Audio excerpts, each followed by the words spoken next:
ஒருநாள் யோகா முகாமுக்கு 1.25 கோடி ரூபாயை செலவழித்ததாக ஆந்திர முதல்வர் சந்திரபாபு நாயுடு மீது குற்றச்சாட்டு எழுந்துள்ளது.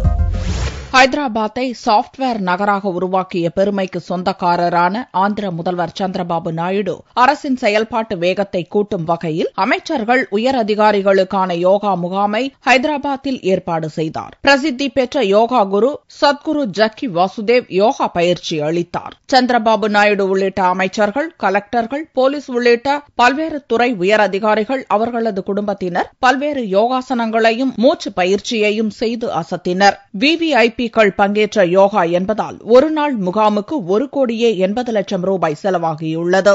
இட்லி, வாழைப்பழம், பால் உள்ளடக்கிய காலை உணவுக்கு ஒரு தலைக்கு 450 ரூபாயும், மதிய உணவுக்கு ஒரு தலைக்கு 1,350 ரூபாயும் செலவழிக்கப்பட்டுள்ளது. ஒரு பிளேட்டுக்கு மேல் சாப்பிட வேண்டாம், கட்டுப்பாட்டுடன் இருக்க வேண்டுமென ஜக்கி வாசுதேவ் அறிவுரை கூறிய போதும் பலர் மூக்கு முட்ட உள்ளே தள்ளினர். சாப்பாட்டு செலவை தவிர மாநிலம் முழுவதிலுமிருந்து வந்த கலெக்டர் உள்ளிட்ட உயரதிகாரிகள் நட்சத்திர ஹோட்டலில் தங்குவதற்காக வாடகை கட்டணமாக மட்டும் 30 லட்சம் ரூபாய் செலவாகியுள்ளதாம்.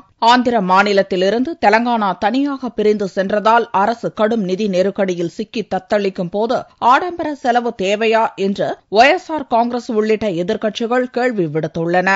அமைச்சர்கள், அதிகாரிகளின் மனதுக்கு புத்துணர்வூட்ட யோகா முகாமுக்கு ஏற்பாடு செய்தால் இதையும் அரசியலாக்கிவிட்டார்களே என்று சந்திரபாபு நாயுடு பொறுமுகிறாராம்.